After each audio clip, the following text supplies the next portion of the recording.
So, out here today, working on saw trailer. Trying to clean it all up, get it ready. I'm going to be taking it probably to my brother's. He's got a big welder that I can use and clean up all my welds. Officially weld it all up. Right now it's just mostly tacked. I got a jack on, as you can see. I used one of the original trailer jacks, leveling jacks off the old one. I put a piece of angle iron here and attached it both here too. I'm going to weld it all the way up and across. Like I say, it's all just tacked right now. But I had to get this stuff cleaned up and all that cleaned up so that when I do start welding, I got some clean metal to weld to. I've done some measuring on my track for my woodland mills, sawmill, and the factory track is going to come to about right here, so that's going to leave me a little bit, about a foot. I'm thinking about just taking some angle iron, because that's basically all it is, and just having it to where I can pull it back a little farther. And I want to put a toolbox here, right in the front, across through here, just for putting general tools that I use whenever I start working the mill. Hey guys, so down here at the mill today, it's been a very rainy day today. I'm actually going to roll it back on the, don't mind the mess, on the homemade track part, because see, like I said, I got homemade tracks here. And I'm going to start working on taking mine loose from that treated power pole that I sawed to sit it on, and I'm going to be putting that all on my trailer. Some people may say, why don't you just mount it straight to the metal on the trailer? I want to keep my power poles attached. It's not going to be moving down the road a lot, guys. It's really not. This is mainly to get it over there, set it up, and if I need to move it to find the best location for the mill shed eventually, then I can, and I can set it up and I can work there a little while. If I need to move it closer to the house, farther away from the house, whatever, I can while we're working, and I can tweak and find the best location for my mill at the farm that's going to be convenient to the house and to the barn and everything else. So that's the reason I'm doing it this way. It's kind of backwards to a degree, but eventually this mill hopefully will go back to being a solid mount mill, more than likely. I don't think I'm going to leave it mobile for its entire life. I don't know. Who knows? Things change on a regular basis, but I really like having it under shelter. So even if I do keep it on the mobile frame, it may get a semi-permanent mount to where it's blocked up, braced up, and all that stuff. And I'm using it regularly, but if I need to, I can pump tires up, take it loose, and roll down the road. But yeah, I'm going to work on getting this thing loose from here. Hopefully the battery's charged enough. And as soon as I get everything unscrewed and stuff and slid over, I'll show you where I'm at then. Okay?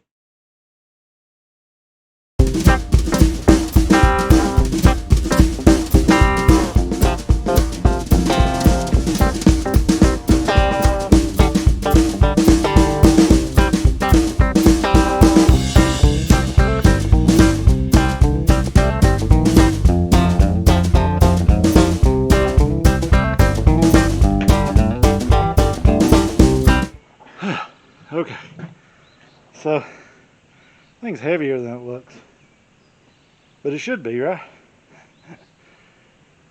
Well, it's off there, so now I'm going to take and try to get those. I'm out of shape. I'm going to try to get the treated poles off. If I can get them loose, they're bolted into the concrete. When I built this place, and yes, I built the entire thing. When I built it, I sunk, it's kind of like lag nuts that go into the concrete. I don't know exactly what they're called, but they stay. You wedge them out and then you put bolts in on top of them. But I'm pretty sure they're not actually straight, because I'm pretty sure I stripped a few of them putting them in. So I'm hoping they come out pretty easy. I know there were some that possibly was either stripped or crossed there. I can't remember. It's been a few years ago. So I'm gonna get to work on that.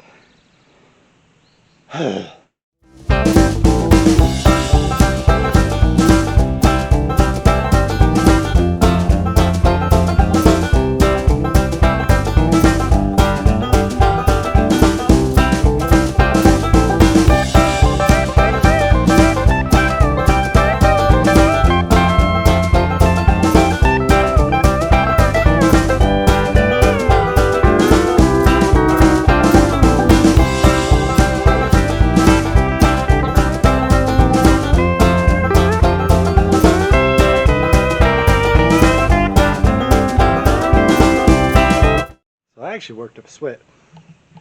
It's winter time here apparently, but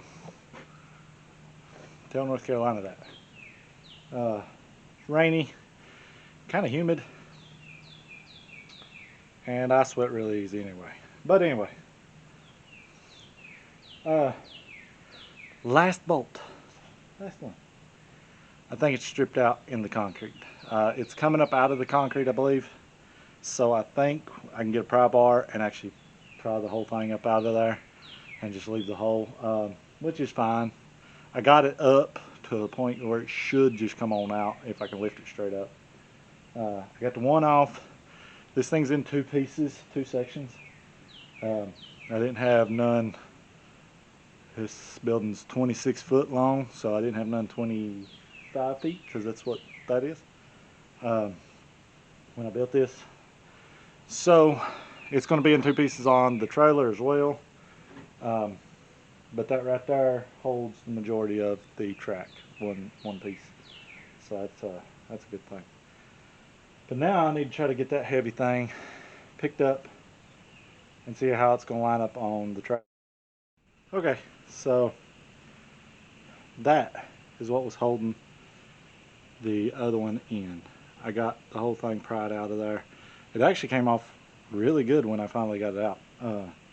The bolt threads was about the best looking threads on any of them, but it just wasn't in there good. I guess more than likely the culprit reason, because it swelled out good. The concrete probably wasn't cured good and complete when it was put in, so it kind of just marred up and turned. Not a big deal, we got it out. I got the other one sitting here ready to be put on the trailer. I did get the other one sitting on the trailer. I'll show you that when it's all together. Wow, things are heavy. Let me just tell you.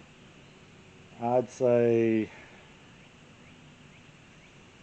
they're probably over 100 pounds. I mean, honestly, because I lift 100 pound pretty regular with the job that I'm in, or close to 100 pound, and those definitely took everything I could handle to do that.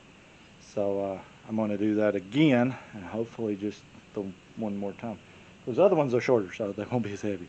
But I'll get that on, then I'll walk you through the whole trailer. Okay, so there she is. I just got them sitting on her for right now. I got the landing, the leveling legs set down in the back so it won't tilt.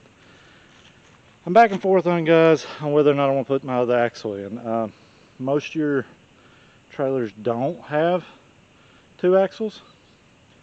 I have an extra axle. I thought about using it, but that's just extra tires that's just going to sit and possibly go bad, because I don't really want to put brand new tires on, because again, it's just going to sit a lot of the time. But anyway, it's going to work out perfect.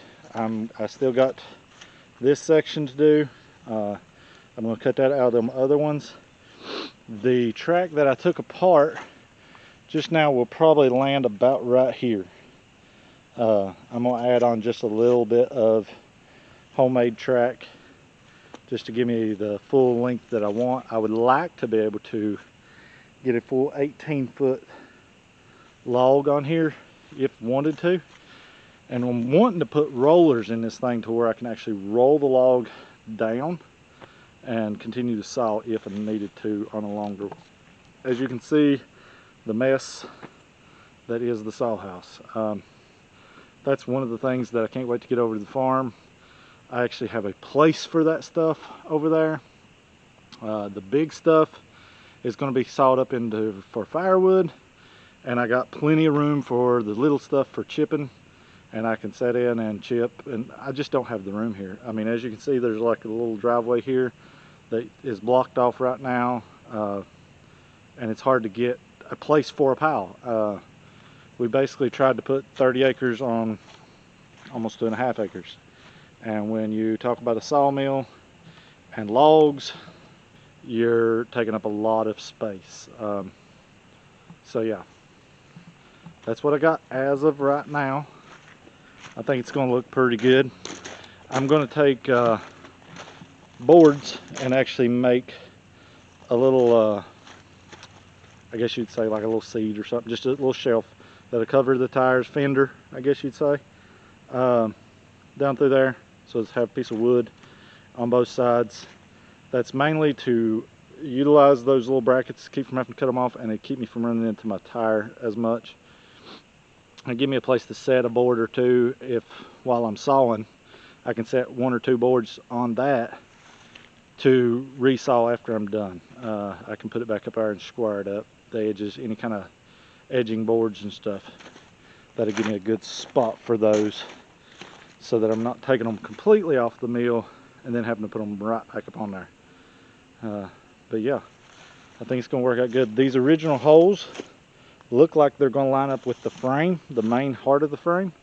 So I may put big bolts like I had in it back through that frame, and that way that'll hold that. And I'll take probably some 2x4s or something and cross brace this just to hold the wood a little more stable.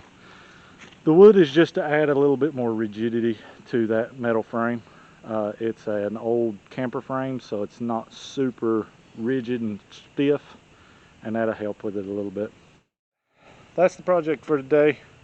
I got a lot more done than I thought I'd get done so far.